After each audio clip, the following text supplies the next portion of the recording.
Today we're comparing our big and stompy exo-armoured Space Marines. Who's the best to bury the enemies in bolt shots and power fists? Is it the Terminators, the Aggressors, or the Centurions?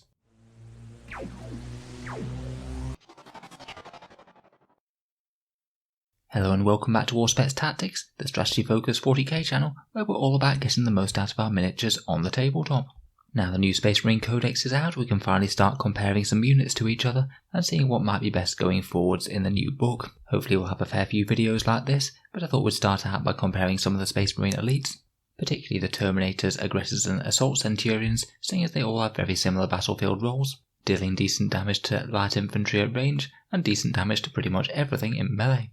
For the purposes of a similar comparison, I'm going to be using Terminators with a Stormbolter and Power Fist or Chain Fist, Aggressors with Auto Bolt Storm Gauntlets, and Assault Centurions with Flamers and Hurricane Bolters. First of all, we'll take a look at their numbers in terms of durability, then their ranged and melee damage outputs, and also a bit of a run through of the other factors to consider when you are putting them all on the table. Let's start out with durability first of all then. This table shows the number of successful hits needed to kill 100 points worth of the models, Terminators, Aggressors and Assault Centurions, with Terminators having their 2+ save and also 3 wounds now as per the new update. Point for point, they do pretty much take the durability contest by storm. To be honest, small arms fire isn't really effective against any of these, but the Terminators are far the hardest to kill with it. The Assault Centurions just slightly edge them out when you're firing bolt rifles against them, due to strength 4 not being very good against toughness 5 targets like Assault Cents. Though even then they aren't all that much tougher than Terminators. Terminators are far more resistant to the new heavy bolter fire, particularly due to the damage 2 not being able to divide into 3 wounds very well. And it's a similar story for overcharged plasma and las cannons. The 3 units are a lot closer with these ones, but again the Terminators do slightly edge them out. Next, if we take a quick look at range damage output, it's actually really easy to compare all of these units, as their only damage output is numbers of strength 4 hits on the targets. So in terms of base damage output, they're pretty much going to be similar against most targets. Comparing the Terminators and Aggressors, the Aggressors will report out about twice as many shots point for point, which is really quite impressive considering they lost their double shoot ability. The Terminators do have very slightly greater range than the Aggressors, though the Aggressors can advance and shoot if they need to, which is a positive. When looking at the Assault Centurions, it really makes a massive difference whether or not they're within 12-inch range. Assault Centurions lost bolter discipline as per the new Codex update, which means they're only getting 6 shot per model when they're at 24-inch range. Actually mean that they're slightly worse than Terminators when they're this far away.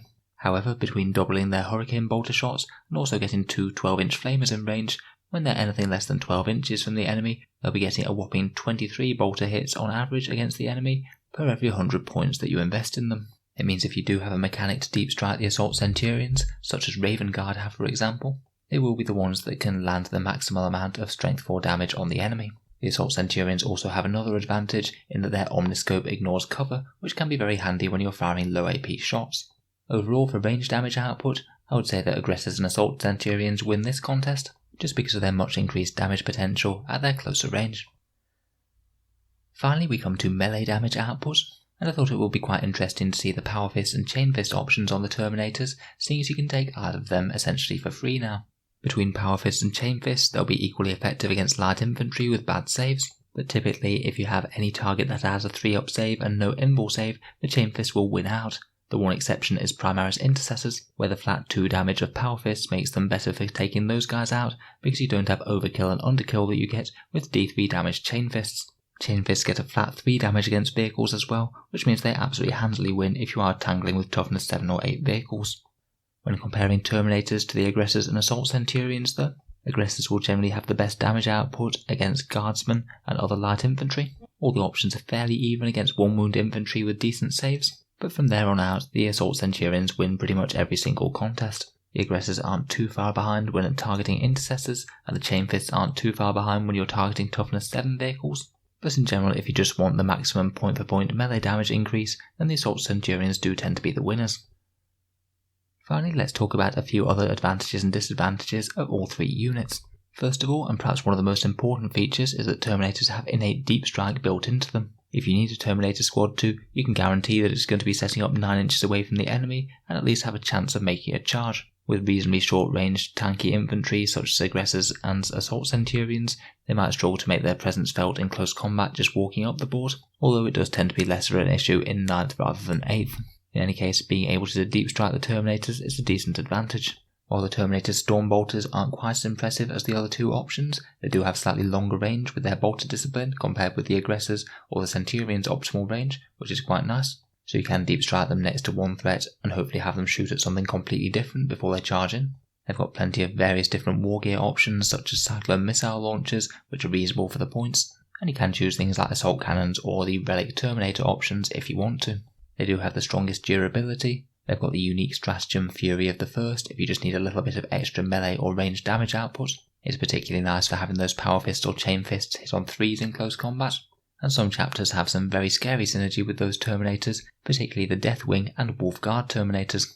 Both of those squads are far more flexible than the standard Terminator datasheet. The Deathwing have their new special rule from the Index supplement, meaning that they can't be wounded on anything better than a 4+, which really helps keep them safe against the heavy weapons that will want to be targeting them.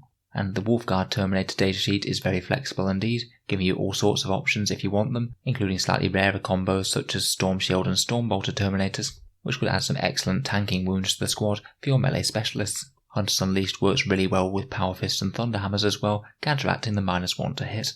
Your standard issue Terminator squad can take a Teleport Homer as well, which could be useful for a bit of redeployment during the course of the game. Maybe it wouldn't get used every single game, but it might be worth the 5 points to have quite a powerful movement option. And finally, just in terms of real world cost, as a slightly older kit, they do give you the best value in terms of points on the table for money invested, so it can be helpful for getting an army up and running. On the Aggressors side, they really don't have too much going for them in special rules now. They both lost their double shooting if stationary, and also their ability to advance and shoot assault weapons for no penalty. Despite these nerfs, having access to the assault weapons is pretty useful. You can get them up the table a lot faster than the others, as you don't have to choose between shooting and advance moving. You can do both. I think it makes Aggressors particularly decent in White Scars armies, who very much want to move, advance, shoot and charge, and they can do all of this for no penalty. I know we've compared Boltstorm Gauntlets here. You do have the option of Flamestorm Gauntlets for 40 points rather than 45. They're not too dissimilar in terms of damage output, and obviously very good in armies such as Salamanders. And as you're only 40 points, you will do better point for point in terms of both melee and durability. That shorter range is certainly a bit unhelpful with getting their strength 4 shooting to bear though. In terms of stratagems, being Primaris models, they have a few that are unique to them. They can use transhuman physiology, and now at only 1 command point if you're 5 models or less, so that can make them very hard to shift as well.